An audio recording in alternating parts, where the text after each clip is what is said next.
우리 좌우 또 앞뒤 계신 분들과 인사 나누겠습니다. 잘 오셨습니다. 새해도 평안하십시오. 감사합니다. 예. 우리 오늘 또 명절 맞아서 우리 또 지방에 가신 분들도 성도님들도 많이 계시고 또 우리 해외로 나간 계신 분들도 계시는데 또 하나님께서 또 새로운 얼굴들 이렇게 또 보내주심에 더욱 감사한 것 같습니다. 인생 살다 보면 돌아갈 길이 없고 진퇴양난이라고 하는 말이 있는 것처럼 앞뒤 좌우 어디를 돌아봐도 피할 길이 없는 것 같은 상황을 우리가 종종 만납니다. 사방이 꽉 막혀 있는 사면초가죠. 오늘 본문에 나타난 이스라엘 백성들이 지금 그런 상황 가운데 놓여졌죠. 우리가 너무나도 잘 알고 있는 말씀입니다. 본문을 통해서 여러분과 나누고 싶은 은혜의 도전은 2017년 한 해 우리가 정말 믿음으로 살 수 있는가? 우리의 믿음이 어디까지 왔는가? 어떠한 믿음으로 우리가 살아가야 되는가? 은혜의 도전을 좀 나누고 싶습니다. 말씀이 가르치고 말씀이 지지하고 말씀이 깨닫게 하는 그런 은혜와 도전의 시간 되기를 간절히 축복합니다. 여러분 첫 번째 그들의 믿음의 정체는요, 순종할 수 없는 가운데 순종하는 믿음이었습니다. 순종할 수 없는 가운데 순종하는 믿음. 바로의 손길로부터 노임을 받았죠. 유월절 어린 양 사건으로 그 10가지 재앙으로 이제 바로는 이스라엘 백성을 놓아줍니다. 긴 행렬이 이어지고 있는 것입니다. 여호와 하나님께서 친히 낮에는 구름 기둥으로 밤에는 불 기둥으로 그들을 지키셨습니다. 이 하나님의 임재를 상징하는 구름 기둥과 불 기둥이 이스라엘 진영 가운데 함께하고 있는 거예요. 하나님 그들과 함께하고 있고 하나님 그들 친히 인도하고 있다는 것입니다. 그들 하나님 없이는 한 걸음도 갈 수 없는 그런 삶을 이제 시작한 것입니다. 여러분, 근데 이게 어찌된 일인가 우리가 좀 한번 의심을 품어야 될 만한 사건입니다. 왜냐하면 구름기둥과 불기둥이 그들을 인도했는데, 그 대열을 인도했는데 그들이 이끌고 가는 것이 어디입니까 여러분? 벼랑 끝에 그들을 세웠습니다. 홍해바다 앞에 그들을 세운 겁니다. 그리고 뒤로는 바로의 군대가 마병을 이끌고 그들을 추격하고 있는 것입니다. 분명히 구름기둥과 불기둥의 인도를 받고 순종하는 마음으로 따라간 것인데 서보니 그것이 벼랑 끝이었다는 것입니다. 이해할 수 없는 상황이 펼쳐진 거죠. 생각해 봐야 될 문제는 이것이 단순한 모세의 인도가 아니었다는 것입니다. 하나님의 인도하심이었다는 것입니다.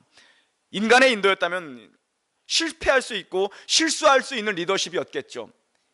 인간의 지혜라는 것이 그런 것이니까. 그런데 하나님의 인도하심이었다는 것입니다. 그런데 우리 알고 있는 것은 무엇입니까? 이것이 하나님의 배려 차원에서 일어났다는 일이죠. 하나님께서 미리 이 얘기를 하셨습니다. 무엇입니까?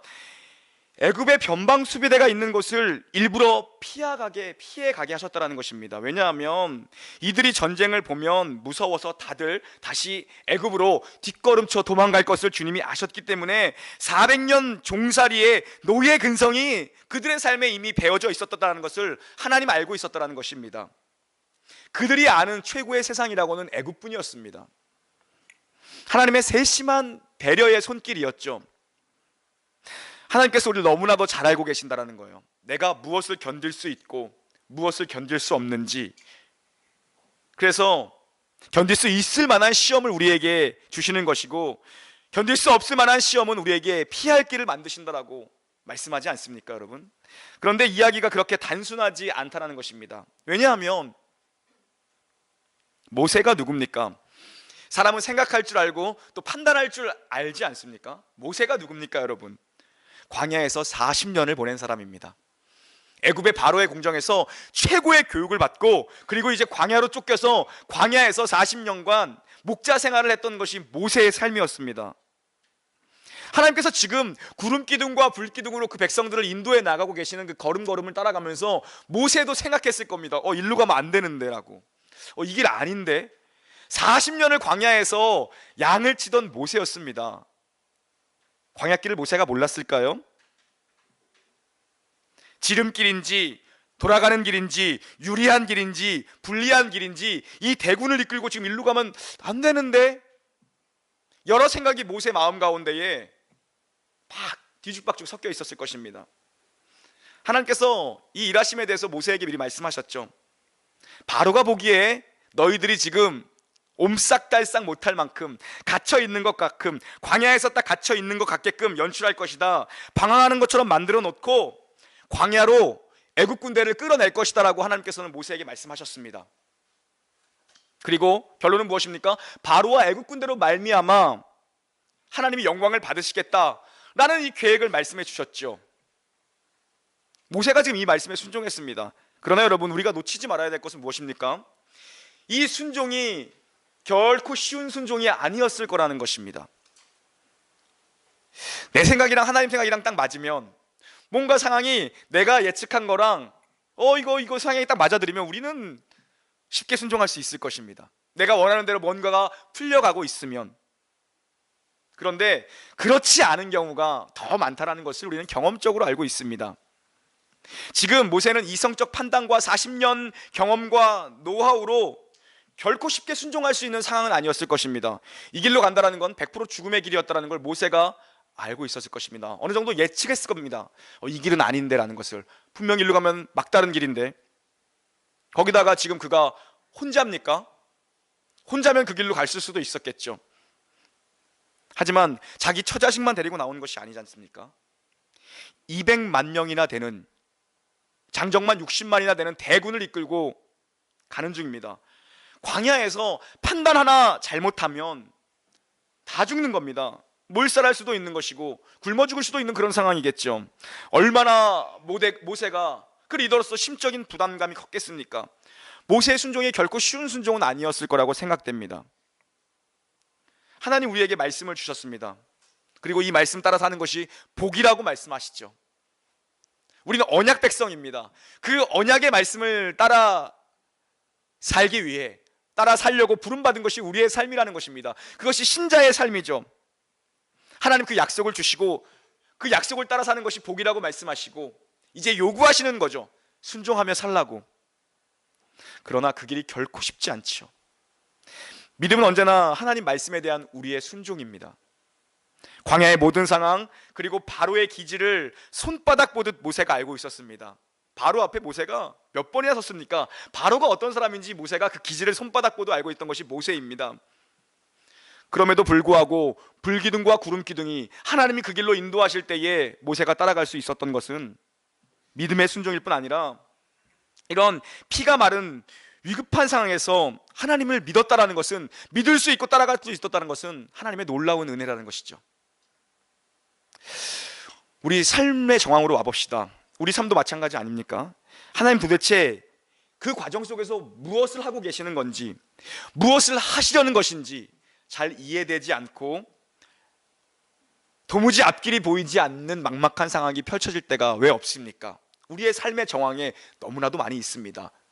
나름대로 열심히 말씀대로 살려고 발버둥치고 헌신하며 교회를 섬기기 위해서 말씀으로 자녀들을 양육하려고 나름 열심히 노력하고 있는데 아무것도 보이는 것이 없고 아무것도 나아지는 것이 없는 것 같고 아무것도 손에 잡히는 것이 없는 것 같은 상황, 그런 현실이 우리 삶 가운데 놓여져 있다는 것입니다. 모세가 지금 그런 상황 가운데에서 믿음으로 그 대군을 이끌고 벼랑 끝에 선 것입니다. 우리의 순종이 언제나 우리가 원하고 우리가 기대하는 것처럼 결과를 가져온다면 참 좋겠죠. 그런데 오늘 본문을 보니까 때로는 순종이 더 큰 고난과 더 큰 위기 앞에 우리를 몰아세울 때가 있더라는 것입니다. 더 상황을 코너로 몰고 가는 때가 있더라는 것입니다. 백성들이 모세를 원망하기 시작합니다. 모세를 향한 원망은 사실 하나님을 향한 원망이었죠. 애굽에 매장지가 없어서 우리를 이끌고 와서 여기서 다 몰살시켜 여기다가 매장하려고 우리를 이끌고 나온 것이나, 리더를 향해 원망하고 손가락질합니다. 군중들의 목소리가 점점 더 커집니다. 그것은 결국 하나님을 향한 원망이었죠. 그들의 두려움과 그들의 원망과 그들의 그 원망의 배후에 무엇이 있었습니까, 여러분? 그들의 시선이 애굽 군대에 머물러 있었다는 것입니다. 애굽 군대예요. 애굽 군대가 눈에 가득 들어오자, 홍해가 눈앞에 펼쳐지자 하나님이 보이지 않기 시작한 것입니다. 구름 기둥과 불 기둥이 보이지 않기 시작한 거죠. 늘 이게 우리의 문제 아닙니까? 애국 군대가 보이는 것이 문제가 아니라 애국 군대를 보느라 하나님을 보지 못하는 것, 그것이 늘 우리의 문제라는 거죠. 하나님을 향한 믿음을 잃어버리는 것, 그것이 늘 문제이고, 바로에게 그 재앙을 내리시고 그의 손에서 우리를 구원하신 그 하나님을 잊어버리는 것, 그게 진짜 문제라는 거죠. 이런 두려움과 좌절에 빠져 있는 이 백성들에게 하나님은 바라볼 수 없는 가운데 바라보라는 요구를 하십니다. 순종할 수 없는 가운데 순종하라는 요구에 모세가 순종했습니다. 그리고 이제는 하나님께서 바라볼 수 없는 가운데 바라봐라, 현실을 바라보지 말고 나를 바라보라고 주님께서 요구하고 계시는 거예요. 우리 오늘 본문 아니지만 13절과 14절 한번 찾아볼까요? 13절과 14절입니다. 함께 13, 14절 한 목소리로 봉독하도록 하겠습니다. 시작. 모세가 백성에게 이르되 너희는 두려워하지 말고 가만히 서서 여호와께서 오늘 너희를 위하여 행하시는 구원을 보라. 너희가 오늘 본 애굽 사람을 영원히 다시 보지 아니하리라. 여호와께서 너희를 위하여 싸우시리니 너희는 가만히 있을지어다. 아멘. 모세가 한 말을 들어보십시오. 너희는 두려워하지 말고 가만히 서서 오늘 여호와께서 너희를 위하여 싸우시는 모습을, 너희를 위하여 행하시는 그 구원을 보라고 얘기합니다. 너희가 오늘 본 애굽 사람들을 다시는 영원히 너희가 보지 못할 것이다. 애굽으로부터 시선을 돌려 여호와를 바라보라, 구원을 이루실 그 주님을 바라보라는 거죠. 모세가 오늘 백성들에게 요구하는 것은 무엇이며, 하나님께서 이스라엘 백성들에게 요구하는 것은 무엇인가? 바라보라는 믿음입니다. 두려워하지 말고, 현실 앞에 두려워하지 말고 믿음의 눈을 들어 소망의 하나님을 바라보라는 것이죠. 믿음은 언제나 보지 못하는 것들의 증거들이라고 믿음장인 히브리장에서 우리에게 말씀하고 있지 않습니까? 보이지 않는 것들의 증거다. 보이지 않는 하나님을 믿음의 눈으로 바라볼 수 있어야 한다는 것이죠. 너희는 서서 지켜보라는 것입니다. 하나님이 하실 일들에 대해서 기대하고 기도하고 믿음으로 보라는 것이죠. 근데 우리가 기대도 하는데 기도도 하는데 믿음으로 바라보지 못하는 것 같아요. 그 자리까지 한번 나가보라는 도전입니다. 2017년 정말 기대함으로 기도하고 한번 바라보라는 것이죠, 여러분. 우리에게 일어난 이 구원의 스토리를 이보다 더 잘 설명하는 것이 없는 것 같습니다, 여러분. 우리가 할 수 있는 것, 우리가 한 것은 십자가에 달리신 우리 주 예수 그리스도를 바라보는 것뿐입니다. 하나님께서 행하신 그 십자가의 구원을 가만히 보는 것 이외에 우리가 할 수 있는 것은 아무것도 없습니다. 그 예수 그리스도의 십자가 사건이 내게 일어났어야만 하는 일이며, 나를 위해서 일어난 일이며, 내게 분명히 필요한 일이라는 것을 알고 그 사실을 믿고 그것이 우리의 것이 되도록 그 믿음의 눈으로 바라보는 것 이외에 주님께서 우리를 향해서 이루신 그 구원의 사건에 우리가 더하거나 우리가 감할 수 있는 것은 아무것도 없습니다. 우리를 위해서 십자가에 달려 돌아가신 그 주님을 믿음으로 바라보라는 것이죠. 이스라엘 백성에게 지금 요구되는 것은 하나였습니다. 믿음의 눈으로 주님을 바라보라는 것입니다. 너희들을 위해서 행하실 주님을 바라보라는 것입니다. 두려움을 떨쳐버리고 현실을 이길 수 있는 그 믿음의 눈으로 주님을 한번 바라보라는 것이죠. 오늘 우리를 위해서 싸우시는 그 주님을 향한 믿음의 눈이 회복되시기를 주님의 이름으로 간절히 축복합니다. 아멘. 여러분, 또 한 가지 그들의 믿음의 정체가 있는데요, 나갈 수 없는 가운데 나가는 것입니다. 전진할 수 없는 가운데 전진하는 믿음입니다. 하나님께서 이제 모세에게 구체적인 명령을 주시죠. 지팡이를 들고 손을 바다 위로 내밀어 물이 갈라지게 하라고 명하십니다. 그러면 이스라엘 자손이 바다 가운데서 마른 땅으로 행하게 될 것이라고 말씀하십니다. 하나님 이스라엘 백성이 물이 좀 덜 빠진 질퍽질퍽한 갯벌로 인도하시지 않겠다는 거예요. 우리의 삶을 그렇게 덜 완성의 상태로 주님께서 불완전의 상태로 인도하시지 않겠다는 것입니다.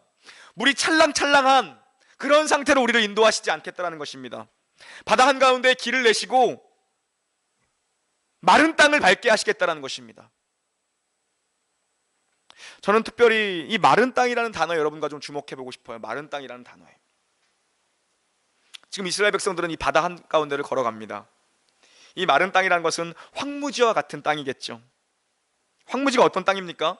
식물이 살 수 없는, 동물이 생존할 수 없을 정도로 바짝 말라버린 어떤 사막과 같은 땅, 사람의 손길이 닿지 않은 거칠기만 한 땅이 황무지 아니겠습니까, 여러분? 그런 땅을 우리가 황무지라고 하죠.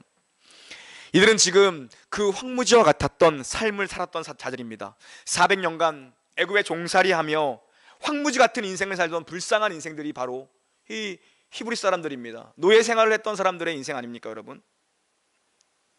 그리고 황무지 같은 광야길을 따라 걸어온 사람들입니다.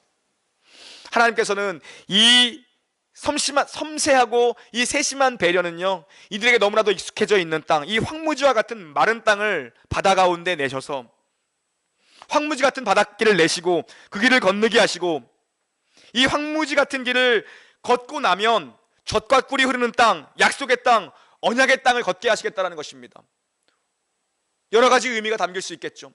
우리의 인생길, 이 황무지 같은 땅을 걷고 나면 하나님께서 우리에게 약속한 그 젖과 꿀이 흐르는 그 약속의 땅으로 우리를 인도하실 것이고, 하나님께서 우리에게 너무나도 그동안 우리가 밟고 살았던 익숙한 환경을 만드셔서 우리로 하여금 의심 없이 걸어갈 수 있도록 섬세하고 세밀하게 우리를 인도하시는 차원이라고 우리는 볼 수 있을 것입니다. 이 마른 땅의 경험, 이 마른 땅의 은혜는 하나님께서 우리 인생을 인도하시는데 적당히 하지 않으시겠다라는 것이죠. 아주 철저하고 잊을 수 없는 방식으로, 선명한 방식으로 하시겠다라는 것을 극명하게 보여주고 있는 것입니다. 지금 우리 인생이 아슬아슬한 것 같습니까? 우리 인생이 아주 아슬아슬 간당간당하게 인도받고 있는 것 같습니까? 바람 불면 넘어질까? 큰 바람 한번 불면 날아갈까? 걱정이 될 때도 있을 수 있겠죠. 그런데 사실 우리 인생에는 그렇게 아슬아슬한 순간이 없다라는 것입니다. 늘 아슬아슬하고 늘 두렵고 늘 불안불안한 거는 나지. 하나님은 아슬아슬하신 적 없고, 하나님 두려우신 하나님 아니시고, 하나님 불안하게 우리를 인도하시는 분 아니라는 것입니다. 늘 우리가 불안불안해 한다는 것이죠. 우리를 질퍽한 갯벌길로 인도하시는 분 아니시고 마른 땅으로 우리를 인도하시겠다는 것입니다. 혹시 우리 인생에 아슬아슬한 것 같은 순간들이 있을 수 있죠. 그것은 무엇입니까? 하나님께서 나를 기르시고 나를 연단하시고 나를 가르치시고 나를 키우기 위하여 위기와 갈등과 놀라는 일들이라는 환경을 만드실 수는 있겠죠. 하지만 하나님 편에서 우리를 아슬아슬하게 인도하시지 않는다는 것입니다. 결국을 놓고 보면 우리를 지키시는 하나님께서 우리를 놓아두시는 적도 없으시고 우리를 위태롭게 하시는 적도 없다는 것입니다. 21절 후반을 보니까 바다가 마른 땅이 된지라, 이 단어가 히브리 원문을 직역해 보면 그리고 그가 바다를 마른 땅으로 만드셨다로, 그리고 그가 바다를 마른 땅으로 만드셨다로 직역할 수 있습니다. 무슨 말이냐 하면, 큰 동풍이 바다를 물러나가게 한 이후에 자연적인 어떤 파급 효과로서 마치 저절로 바다가 마른 것이 아니라 천지 만물을 다스리시고 천지 만물을 주관하시고 계시는 그 하나님의 능력이 동풍을 가져와 홍해를 가르고 밤이 새도록 그 능력의 바람으로 바닷물로 벽을 만들고 붙잡고 계시고, 그분이 우리를 섬세하고 완벽하게 배려하시는 차원에서 마른 땅을 만드는 사역을 하셨다는 것입니다. 여러분, 이 마른 땅의 의미는 또 한 가지의 의미가 있어요. 동일한 조건이었습니다. 누구와요? 홍해를 마른 땅으로 건너는 이스라엘의 그 200만 대군과 같은 동일한 조건에 있는 사람들이 있었습니다. 누굽니까? 뒤추격해오는 애굽의 군대였죠. 그들도 마른 땅으로 같이 건넌 것입니다. 여러분, 이스라엘 백성이 건넜던 땅, 동일한 조건을 애굽 군대가 마병을 이끌고 병거를 이끌고 추격하고 같은 조건 가운데서 바다를 건너고 있었다는 것입니다. 그런데 무엇입니까? 같은 조건이지만 각자에게 다른 방식으로 적용될 수 있다는 것이죠. 이스라엘 백성들, 그들에게 마른 땅은 구원을 주시는 하나님의 은혜의 방편이었습니다. 하지만 애굽 사람들에게는 무엇입니까? 멸망의 미끼였습니다. 병거를 이끌고 타고 달려오는 그들이 질퍽한 땅이었다면 걸음하지 않았을 것입니다. 마른 땅이었기에 그들은 주저없이 그것으로 그냥 돌진했던 것입니다. 가속도를 붙여서 주저없이 그냥 달린 거예요. 하나님 너무나도 완벽하지 않습니까? 두 가지 측면에서 하나님께서 구원을 이루신 거죠. 자기 백성들을 살리시고 그리고 애굽 군대를 몰살하시겠다는 완벽한 구원을 하나님 가지고 계셨다는 것입니다. 질퍽한 땅이었다면 그들은 그 앞에서 섰을 것입니다. 우리의 병고와 우리의 마병이 그것으로 건너갈 수 없음을 알았기 때문에. 완벽하고 주도 면밀하신 하나님께서 기가 막힌 하나님의 섭리와 간섭하심으로 우리를 그렇게 인도하고 계시는데 우리는 여전히 아슬아슬하고 있다는 것이죠. 믿음으로 마른 땅을 믿음으로 한 걸음 걸어갔습니다. 여러분, 하나님을 믿고 걸음을 뗀 거죠. 그들이요. 히브리서 11장 29절은 이 사건을 이렇게 기록합니다. 믿음으로 저희가 홍해를 육지같이 건넜으나, 믿음으로 그들이 홍해를 육지같이 건넜다라고 얘기합니다. 근데 계속 살펴봤다시피 지금 히브리 기자가 얘기하는 논지는 그들이 믿음으로 홍해를 바다처럼 건넜다라고 얘기하는데, 사실 하나님이 다 하셨잖아요. 그들은 원망이 있었고 불평이 있었던 백성들입니다. 그런데 히브리 기자는 그들이 믿음으로 홍해바다를 건넜다라고 얘기합니다. 믿음으로요, 여러분. 대체 이 믿음의 정체가 무엇이길래 히브리 기자는 이런 믿음이라는 표현을 쓰고 있는 것입니까? 하나님이 다 하셨는데 그게 뭘 믿음이라고 할 수 있는가? 다 가른 마른 땅을 밟기만 하면 되는데 그게 뭐 믿음이라고 할 수 있는가? 하나님의 능력이 밤이 새도록 물을 가르셔서 물벽을 단단히 붙잡고 있는데 걸어만 갔을 뿐인데 그건 무슨 믿음인가? 그런데 히브리 11장에 믿음장에서 믿음의 선진들을 소개하는 모습을 보면 하나님께서 무엇을 믿음으로 여겨주시는가에 대해서 우리가 생각해 볼 수 있습니다. 무엇입니까? 하나님께서 다 하시고 우리로 하여금 한 걸음 순종한 것을 믿음으로 여겨주시더라는 것입니다. 하나님이 다 하시고 우리로 하여금 딱 한 걸음 걸어간 것, 그것을 믿음으로 여겨주신다는 거예요. 아이가 태어나서 뒤집기를 하고 한 걸음 걸어가는 것, 그것을 보는 것이 부모의 기쁨이듯 하나님께서 우리가 믿음으로 딱 한 걸음 내딛는 것, 우리가 뒤집기 한 번 한 것, 우리가 한 번 기어간 것, 그것 가지고 하나님 우리를 믿음으로 여겨주신다는 것입니다. 하나님은 너무나 감사한 것, 우리에게 시간이라는 점을 주셨고 우리 한국은 더 사랑하시는지 구정도 주시고 신정도 주셔가지고 작심삼일인 걸 아시고 신정에 세웠던 결단을 한 달 만에 잊을까 봐 구정 때 다시 한번 새기라고 또 구정도 주셨습니다. 여러분, 그 믿음의 결단으로 한 해만 살아보라는 것입니다. 딱 한 가지만, 덜도 말고 더도 말고 딱 한 가지 믿음의 결단으로 한번 승리해 보라는 것이죠. 그걸 하나님이 믿음으로 여겨주시겠다는 것입니다. 우리에게 뭐 큰 거 바라지 않는다라는 거예요. 여러분, 그 집채만한 물벽이 서 있습니다. 그 물벽의 높이가 계산한 신학자들에 의하면 200m 이상은 되었을 거라고 얘기합니다. 이런 거 어떻게 계산하는지 모르겠지만 거의 대부분의 주석가들이 동의합니다. 200m 이상은 되었을 것이라고.